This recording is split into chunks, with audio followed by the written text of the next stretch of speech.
Hola a todos, bienvenidos a esta pequeña reflexión, gracias por transmitirnos. Les queremos invitar que antes que empecemos con la reflexión, que se suscriban al canal, que compartan el video para que más personas puedan tener acceso a este contenido. La semana pasada Areli nos dio una reflexión acerca de la oración y se enfocó un poco en Ana. Hoy vamos a volver a retomar el personaje de Ana, vamos a analizarlo un poco más a fondo. Y antes de comenzar quisiera hacer una oración. Querido Jesús, te damos gracias porque es bueno con nosotros. Por favor, que tu Espíritu Santo esté con nosotros en este momento y que podamos aprender de tu palabra. Háblanos a través de tu Biblia. En tu nombre oramos. Amén. Bueno, si tienen su Biblia ahí con ustedes, acompáñenme a 1 Samuel capítulo 1. Vamos a pasar la mayoría de nuestro tiempo ahí, si no es que todo nuestro tiempo. 1 Samuel capítulo 1. El libro de Samuel es muy interesante, lo he estado estudiando el último mes más o menos y es muy interesante porque lleva el nombre de Samuel, pero no fue escrito solamente por Samuel, fue escrito por Natán y otro profeta, creo que era el nombre de Gat. Y otra cosa interesante es que no hablan de Samuel, o Samuel no es el personaje principal como en los libros de Job o el libro de Ruth o de Josué, etcétera, sino que el personaje principal, como lo verán si estudian el libro, es David, cómo sube al trono y las hazañas del rey David. Entonces, es interesante que en el capítulo 1 simplemente se establece quién es Samuel y después empieza a evolucionar toda la trama hacia quién es David y cómo se convierte en rey. Sin embargo, en el capítulo 1 se nos presentan algunos personajes. En el versículo 1, por ejemplo, se nos presenta a Elcana, que era un hombre de Ramataim, sufita de los montes de Efraín, que se llamaba Elcana. En el versículo 2 se nos dice que tenía 2 mujeres y se nos describen cómo eran esas mujeres. El nombre de la una era Ana y el de la otra era Penina. Y dice algo bien interesante, Penina tenía hijos, pero Ana no los tenía. Es bien interesante cómo se describe así la mujer, no se describe de que se casó primero con esta o después con esta era su concubina, No, simplemente se dice, esta tenía hijos y esta no. Y esa característica juega un papel muy importante en el desarrollo del capítulo 1, como lo vamos a ver a continuación. Después se nos dice que como buenos judíos, ellos subían a Silo, si no mal recuerdo, sí, que era donde estaba como que el arca del pacto, donde estaba el sacerdote, el sumo sacerdote, etc. Y se nos introducen a otros personajes que toman más importancia después en la historia, que es Elí y sus 2 hijos, Ofni y Finés. Después, en el versículo 5, se nos da un dato más interesante, dice, pero Ana, se nos dice que Elcana daba ciertas partes a la hora de hacer estas fiestas o estos rituales cuando subían a Silo, daba cierta parte a Penina y a sus hijos y daba la parte escogida o una parte especial a Ana, porque la amaba mucho. Dice el versículo 5, pero a Ana le daba una parte escogida porque amaba a Ana, aunque Jehová, se recuerda la característica, aunque Jehová no le había concedido tener hijos. Y su rival, hablando de Penina, la irritaba, enojándola y entristeciéndola porque Jehová no le había concedido tener hijos. Entonces imaginemos ustedes, pues todos sabemos cómo pueden llegar a ser las mujeres entre ellas cuando se enojan. Y imagínense, Penina ve que su esposo, porque también era su esposo, trataba de cierta forma especial a Ana. Entonces eso como que detonaba cierta envidia, como José con sus hermanos, que Jacob lo trataba diferente y eso hizo que los vendieran o cosas así. Aquí es una situación similar, donde Penina la irritaba, la enojaba, la entristecía. No sabemos qué clases de cosas le decía, pero podemos concluir que tenía que ver con que no tenía hijos. Y la parte final del 6 usa unas palabras bien interesantes, dice, porque Jehová no le había concedido tener hijos. Entonces imagínense Penina usando ese tipo de palabras, es que Dios no te quiere, Dios no quiere que tengas hijos. Imagínense cómo esta persona, Ana, se sentía. Entonces, versículo 7, así hacía cada año. Entonces podemos concluir que subían cada año y pasaba esto año con año, de que Penina la entristecía, Penina la enojaba, Penina. Y esta este tipo de discusiones me imagino la casa en la que vivían, cómo vivían enojadas, ¿no? Imagínense a Elcana viviendo así con 2 esposas enojadas, etc. Entonces, un total desastre. Versículo 7 dice, cuando subía a la casa de Jehová, la irritaba así. Y esta es una parte importante y es un punto clave en el que quiero que nos enfoquemos. Por lo cual Ana lloraba y no comía. Entonces dice el versículo 8 que su esposo trataba de consolarla, pero Ana lloraba y no comía. De nuevo, imagínense la situación,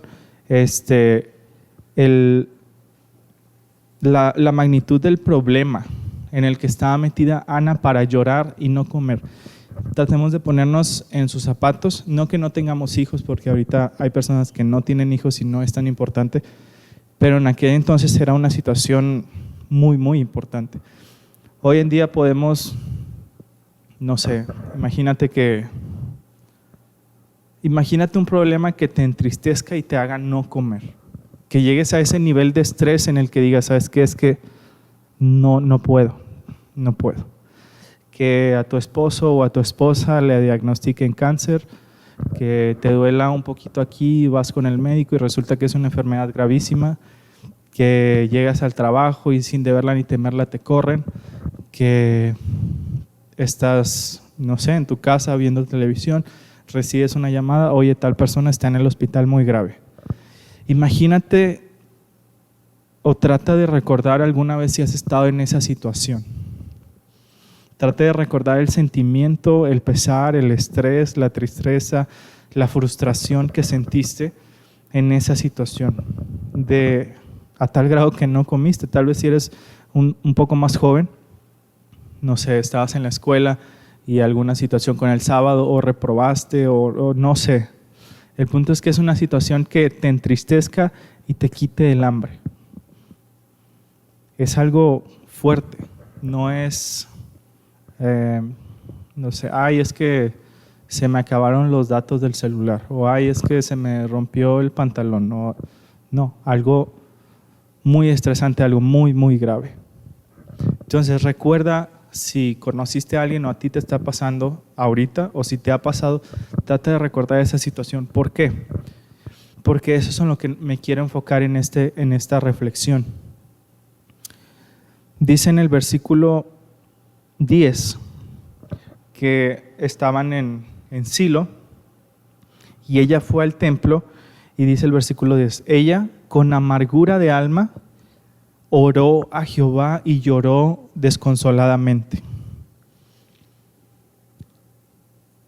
No sé si ustedes han tenido este tipo de oraciones en las que lloran, pero no la lágrima de cocodrilo de Señor, perdóname, no. Dice desconsoladamente, como cuando muere alguien, como cuando no sabes qué vas a hacer, como cuando la situación está tan oscura que no sabes qué va a pasar. Imagínate estar así, orando, llorando y orando, con amargura de corazón.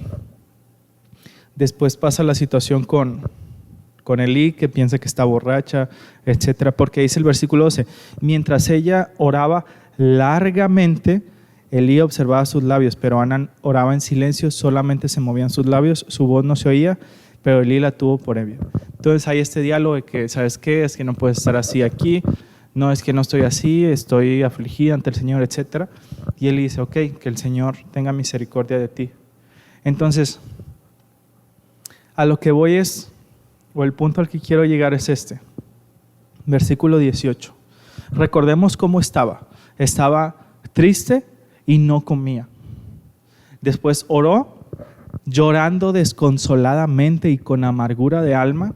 No dice que empezó a orar y se sintió un alivio, porque muchas veces creemos que es así, que nos ponemos de rodillas y oramos y un aire viene y ya. No, cuando estás en la oración sigues teniendo esos sentimientos y estás batallando con ellos enfrente del Señor. Después en el versículo 18 pasa algo milagroso o algo simplemente extraordinario. Halle tu sierva gracia delante de tus ojos, respondió ella. Y luego que dice, se fue la mujer por su camino, comió y no estuvo más triste. Pregunta, ¿salió embarazada? No. ¿Salió y empezó a sentir contracciones? No. ¿Salió y sabía que iba a tener un hijo? No. Entonces, ¿por qué salió para comer y ya no estuvo más triste? Hay gente que puede decir, no, es que ella tenía la confianza de que Dios le iba a escuchar, etc. Y tienen un caso, pueden tener razón. Pero lo que yo quiero comentarles es que ella lo que hizo esa diferencia fue que tomó todas las cosas que había en su corazón y los dejó a los pies de Jesús. Porque muchas veces lo que nosotros hacemos es, vamos con todo ese problema, con el familiar enfermo, con el familiar en el hospital, con el dinero, con la escuela, con todos los problemas, vamos en oración a Dios, se los presentamos y terminamos y nos los traemos. Y seguimos con el estrés, seguimos con la tristeza, seguimos sin comer. Sin embargo, lo que Ana nos presenta, o el ejemplo que nos da Ana, es que ella lo presentó y lo dejó allí, a tal grado que ya no le molestó. Entonces, me llama la atención cómo Ana nos enseña cómo deben ser nuestras oraciones. Nos enseña la confianza que debemos tener nosotros hacia Dios, que si contesta o no de acuerdo a lo que le pedimos, va a contestar de acuerdo a lo que necesitamos. Entonces, mis hermanos,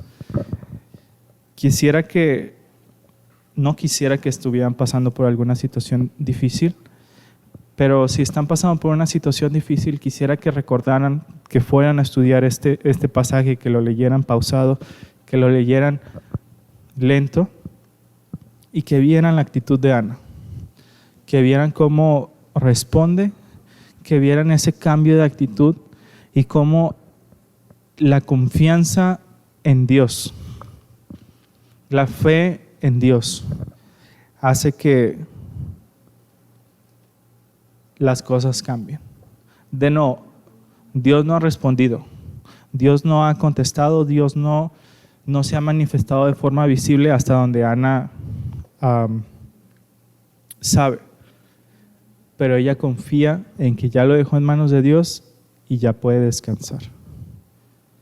Mis hermanos, entonces quiero invitarlos a que tengamos esta experiencia como Ana, que cuando oremos, que confiemos, como dice Hebreos 11. Sin fe es imposible agradar a Dios, porque el que se acerca a Dios tiene que confiar que le hay y que es galardonador de los que lo buscan. Tienes que tener fe. Esa es la clave del descanso, esa es la clave de las oraciones. Entonces, mis hermanos, los invito a estudiar 1 Samuel, los invito a estudiar el caso de Ana y los invito a que confiemos más en nuestro Dios. Y si tenemos falta de fe, pidámosle a Dios, ¿sabes qué? Es que me cuesta dejar esto, me cuesta darte esto, seamos honestos con Él.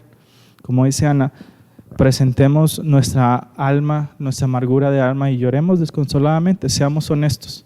Y el Señor nos va a transformar y va a hacer todo para nuestro bien. Que el Señor los bendiga.